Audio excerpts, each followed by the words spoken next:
Salam, sizinlə Vüqar Manafovdur. Bizdə deməli təbrik üçün gül obrazı ki düzəlir, yubileylərdə əsas istifadə olunur. Biz onu indi sizə yüngülvari bir təqdimatını göstərəcəyik. Gəldik burada kontrol düyməsi ilə hər hansı bir dairəni çəkdik. P düyməsi ilə onu gətirəcəyik, indi qoyacaq mərkəzə. İmkan daxilində shift düyməsi ilə buradan gətirdik, qoyduq belə və bu bizdə mərkəzdə oturdu. Ondan sonra biz buradan hər hansı bir yarpağı çəkirik. Tutaq ki, yarpaq bizə lazımdır ki, tutaq ki, bu formada olsun, burası misal üçün belə olsun və shape-dən biz müdaxilə eləyib müəyyən əymələr eləyə bilərik. Yarpaq misal üçün belə formada olsun, misal üçün nümunə kimi göstəririm. Və əlbəttə bunun bir kopyasını da belə gətirib qoyuruq. Biraz tutaq ki, belə bunu buradan weld komandası ilə birləşdiririk. Və biz qərar verdik ki, bizdə yarpağın biri buradan böyük olacaq və yuxarı istiqamətdə isə o kiçik olacaq və dönməsi belə olacaq. Yəni biz istəyirik ki, o buradan dönsün. Bax, belə formada. Bu da buradan bu formada belə dönsün və biz onu buradan belə yerləşdirdik. Gördüyümüz kimi bu bitmə nöqtəsidir, bu başlanğıc nöqtəsidir. Sonra gəlirik biz buradan blend komandasına. Bunu buradan birləşdiririk bir-birinə. Yəni əsas bunlar birləşməlidir. Ondan sonra burada yuxarıda gördüyünüz new path komandasından buradan biz tapşırırıq ki, obyektə birləşsin. Gördüyümüz kimi buradan sayına müdaxilə eləyə bilirik. Bu formada bizdə burada deməli all object, yəni bütöv formalı görürsünüz, belə formada göstərir. Bu tam eyni formada gedir. Burada isə bu gördüyümüz kimi bütöv başlanğıc nöqtədən bitənə qədər birləşdirir ki, bizə o bu dəqiqə hal-hazırda orada lazım deyil. Deməli, bununla bizim işimiz yoxdur. Bu da bizdə ləğvdir. Bizə ehtiyac yoxdur bu dəqiqə. Hal-hazırda bizə lazım olan məsələ buradadır ki, biz buradan deməli birincini qeyd edirik. Birincini qeyd edib kiçiltdikdə və gördüyümüz kimi belə bir forma alırıq. Bu getdikcə gəlir, dönür, bax bura. Buradan da obyekti biz misal üçün buradan tutduqda görürsünüz bunun belə azalması və bu nöqtədən bu nöqtəyə qədər dəyişməsi baş verə bilir ki, biz ona müdaxilə edə bilirik və buradan da belə qoyduqda bu öz yerinə qayıdır. Buradan tutaq ki, sayını azaldırıq. Bizə lazım olan qədər tutaq ki, 12 ədəddir bu formada. Burada əlbəttə biz bunun misal üçün gəlib hər hansı bir rəng edirik və bu digər yerdən də gəlib misal üçün onu da eyni rəng edəndə keçid bu belə dəyişir və biz burada müəyyən rəngi qoyanda o rəngdən birinci və sonuncu rənglər öz arasında keçid yaradır. Bax bu formada. Biz əgər istəyiriksə ki, o burada gəlib bitsin, onu da bizim lazım olan yerə qədər gətirib qoyuruq və burada bizim məsələ bitir. Bunun üzərinə yaxınlaşırıq, sağ düyməni basırıq, buradan break eləyirik ki, bunu bu yumrudan ayıraq. Yəni gördüyümüz kimi bundan gedir söhbət və burada birinci və sonuncu bu axırıncını Ctrl-G düyməsi ilə birləşdirib, Ctrl basıb ləğv edirik və sağ tərəfə çəkərək sağ düyməni solu buraxmadan basıb buraxanda kopyası əmələ gəlir. Və biz onu gətirib qoyuruq bunun mərkəzinə. İstəyiriksə burada olsun. Hələlik ki, bunu biz silməyə də bilərik. Silə də bilərik. Yəni, indi o yanaşma tutaq ki, 50 yaxşıdırsa, 50 sözünü, rəqəmini daha doğrusu yazırıq. Gətiririk onu, qoyuruq. Shift düyməsi ilə bunu basırıq. Y düyməsini basıb mərkəzə qoyuruq. Və buradan gəlib müəyyən şrift seçirik, hansı bizə misal üçün lazımsa, tutaq ki, beləsi. Qoyuruq onu bura və bunu da buradakı rəqəmdən istifadə edirik hələlik. İstifadə edirik burada.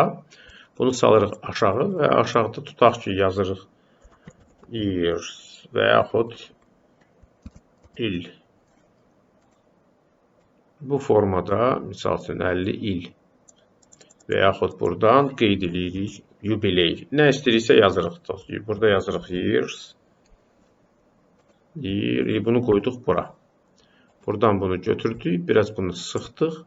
Qaldırdıq yuxarı və bunu qeyd etdik. Aşağını qeyd etdikdən sonra C düyməsini basanda klaviaturdan bu gəlir birləşdir. Bizə buradakı bu ramkaya ehtiyac yoxdur. Biz o ramkanı şəffaf da eləyə bilərik, silə də bilərik. Burada gördüyümüz kimi belə bir şey yarandı ki, bu bizə məsələn bunu gətirdik, qoyduq bura, bunu qaldırdıq belə. Burada bu 50-ni qaldırdıq. Misal üçün belə elədik və yaxud bunu aşağı elədik, yuxarı elədik. Bu sizdən asılı olacaq ki, burada amma bizdə bax bu gördüyümüz bunun ikisini qeyd edib biz onu birləşdirə də bilərik. Buradan bura xətt də saxlaya bilirik. Yanaşma fərqlidir.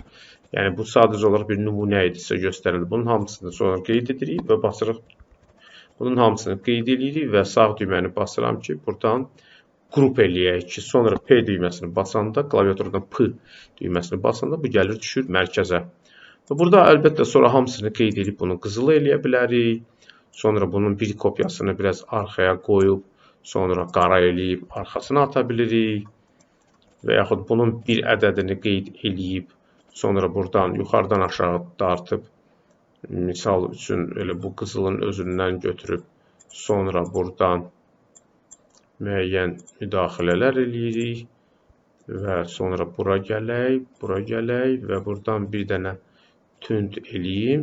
Bunun ortasında açıq keçid eləyəcəm ki, qoyub blesk versin, parlaqlıq versin. Burada da eyni ilə bastım və bunun da rəngini açdım. Aşağı saldıqda bu belə bir effekt aldıq. Bunu qaldırıram ki, bu keçid buradan belə bir şey yaratsın. Və buradan əlbəttə ki, pipetkadan götürüb bu rəngdən bura vermək olar. Yəni, bax, belə ki, keçid burada belə yaransın. Buradan əlbəttə bunu biraz tündləşdirmək olar. Necə ki, buradakını biraz tündləşdirmək olar.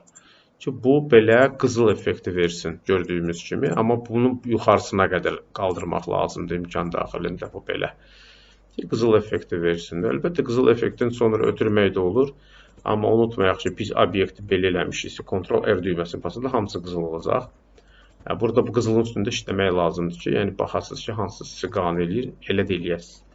Yəni, burada bu qızılın üstündə işləyəndə onu kopyalayırsınızsa buna, görürsünüz. Sonra bunu basıb buradan belə eləyəndə bu keçid buradan belə yaranır, qızılı. Həndə adam var, onu heç qane eləmir, ancaq bu ortan eləyir qızılı və oranı saxlayır. Buradakı qaranı da altdakı qaradan gedir söhbət. Yəni, altdakı qaranı da burada gördüyümüzü biz objektin içindən blur effektindən istifadə edib biraz yumuşalda bilərik ki, o kölgə effekti versin. İndi biraz onları qaldıracağım. Bax, belə. Burada unutmayaq ki, bunu biz bura gətirəndən sonra belə eləyirik ki, hamısında olsun. Və o qeyd olunanın qıraq, bu obyektin özünü qeyd edib, məsələn, konturdan istifadə edə bilirik. Kontura müəyyən qalınlıq verə bilirik. Bunun qırağına aiddir bu. Onun da rənginə müdaxilə edə bilirik buradan. Buradan. Məsəl üçün, belə eləyib buradan da tündləşdirə bilirik. Rəngini aça da bilirik. Biraz qırmızılıq verib, biraz belə verib, biraz belə də eləyə bilirik. İndi yanaşma fərqlidir. Söhbət burada bundan gedir, bu konturdan. Nə qədər sizə lazımdırsa. Buradan sağ düyməni basanda o qara olur, görürsünüz. Və yaxud basırıq belə ləğv eləyirik. Deməli, belə bir qızılı formanın düzəlməsi üçün indi burada vacib deyil də beləsini istifadə eləyəcəksiniz. Bunu burada əlbəttə yumuşaltmaq olur ki, bunu buradan götürürsünüz, götürürsünüz, götürürsünüz, götürürsünüz, götürürsünüz. Tutaq ki, birini buradan götürürsünüz, bunu buradan gətirib qoyursunuz belə. Bunları belə tündləşdirirsiniz. Buradan, misal üçün, bir dənə nazik biraz açığını eləmək olar. Bunu biraz açıq eləmək olar. Bax, belə qızıl yaratmaq olar. Vacibdir. Bunu Alt Shift düyməsini saxlayaraq buradan belə eləmək olur. Yəni, bunu da dəyişə bilirsiniz. Amma burada imkan varsa bunu ayırırsınız, bunu ayırırsınız. Bundan. Yəni, bunun bir dənəsini bura atandan sonra Ctrl-R basanda bu biraz dəyişir. Bu, yəni tam ortadakı kimi olmur. Biraz fərqli olur, görürsünüz, bax, belə formada. Bunu belə eləmək mümkündür. Yəni, burada yanaşma fərqlidir. Nə tip istəsəz düzəltmək mümkündür. Yəni, bu üsullardan biridir sadəcə olaraq. 20 cür, 30 cür eləmək olar. Yarpaqlar fərqli, yazılar fərqli. Yəni, mümkündür. Burada əsas istifadə olunan komanda budur. Budur. Əsas istifadə olunan komanda.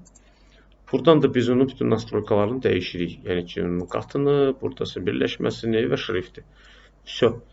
Yəni, bu primitiv, sadə yollardan biridir ki, biz bunu sizə CorelDRAW proqramında sadəcə olaraq sual əsasında yaranmış video dərsi təqdim edirik. Bəyənirsinizsə, like eləyin, dəstək olun. Qoşulun YouTube kanalımıza, Telegram kanalımıza, WhatsApp kanalımıza, nəsə suallarınız yaranırsa, öyrənmək istəyirsinizsə, TikTokdan da bizi izləyə bilərsiniz. Buyurun.